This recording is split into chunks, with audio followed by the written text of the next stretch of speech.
Well, good morning, fifth graders. This is, what are we doing here? We're doing chapter 12. Let me double check here. Yeah, section 9, problem solving. This is actually the last section of chapter 12. And after this, it'll just be review. Although really this section here, kind of like the previous one, is really it's problem solving, and it's using what you guys have learned throughout the chapter. And so you'll probably have to flip back to some of the different sections in chapter 12 to solve some of these questions here. But here's the first one. It's an example, of course. It says Chad and Rhonda are hanging a swing. Chad cut one piece of chain 6 feet 2 inches long, and she cut one that's 72 inches long. When they hung the swing, it was crooked. And it says explain why. I mean, you could certainly convert 6 feet 2 inches to just inches and see what the problem is. And they even drew a picture here for you. You can see that it looks like the 72 inches is probably shorter. And down here at C, it says convert 6 feet 2 inches to see if Chad and Rhonda cut equal lengths of chain. And 6 feet 2 inches equals how many inches? Well, 6 times 12, because there's 12 inches in a foot, is 72. So 6 feet is 72 inches, and then 2 more is a total of 74 inches. So hers is 72 inches, and his is 74, so there's a difference of 2 inches, and that's why it's crooked. And to convince me, it says, be precise, what recommendations would you make to Chad and Rhonda so that the swing would hang level? And I would say use the same, sorry for the sloppy writing, units of measurement. That is really sloppy writing. I should have put this on my table here, kind of holding it. Question for you. What's the tallest swing in the world? Do you guys have any idea? The tallest swing in the world. Well, that is it's in Orlando, Florida. And I forgot what they called it already, but I grabbed a picture of it, wanted to show you guys. It's over 450 feet tall, which is pretty high up. You can see how little those people are right there. And that would be a long drop. That's the highest swing in the world. I thought I'd show that to you guys.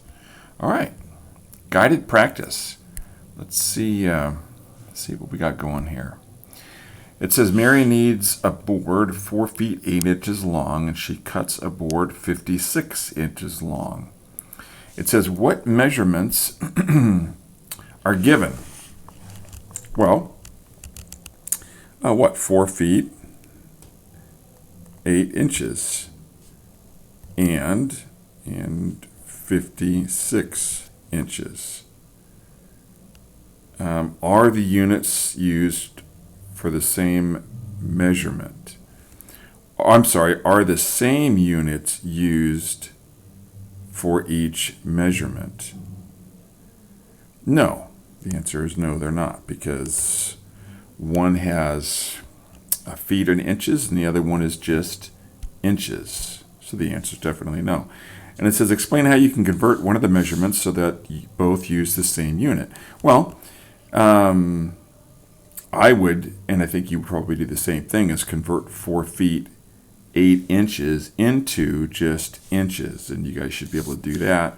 There's 12 inches in 1 foot. So 12 times 4 plus, plus 8. 12 times 4 plus 8 equals the number of inches. And you can see how that compares to 56. Is the board Mary cut the right length? Give a clear and appropriate answer. Well, I'll let you answer that question once you do the math.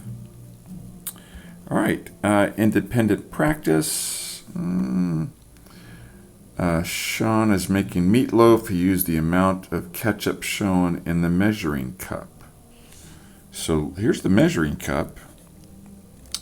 And you guys could probably see it better in your book. I'm not positive. I think this says 2/3, but I can't quite make that out.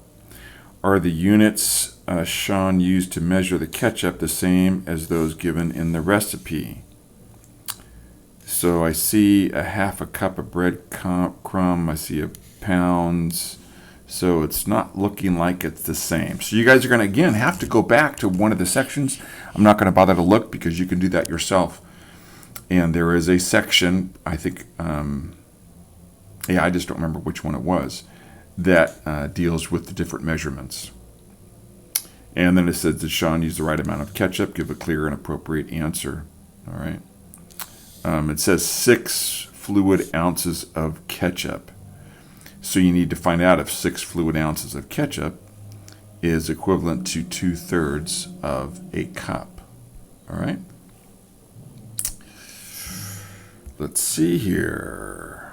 And problem solving, the last page. Let's see. A customer is using a regular delivery to ship a package. The Northside Shipping Company discovered that its old scale is not very accurate, okay? It registers a weight that is 2 ounces too heavy. Their old scale, 2 ounces too heavy. A new, accurate scale shows that the actual weight of the customer's package is 2 pounds, 11 ounces. So the old scale, if it was 2 ounces too heavy, it would have been 2 pounds, LB, and 9 ounces, OZ. All right? So, and it's a regular delivery. So this is the one we'd be dealing with as far as the cost, not a rush delivery. And it says, which information do you need to determine the total shipping cost using either scale? Well, the one that I just squared off right here. That's the information that you would need because it's not a rush order. And so you could write that down. And it says, why do you need to convert measurements to determine the total shipping costs? Well, see, in the regular delivery and in the rush delivery, they just give you the cost in ounces. And the weight of the package is in pounds and ounces. So you're going to need to figure out how many ounces are in a pound and go with just ounces. So, and you guys should be able to do that. So that's it. Fairly short video. Again, this is review for chapter 9, and you may have to flip back to one of the other sections to see what you need. And that's it. So I will see you guys Wednesday.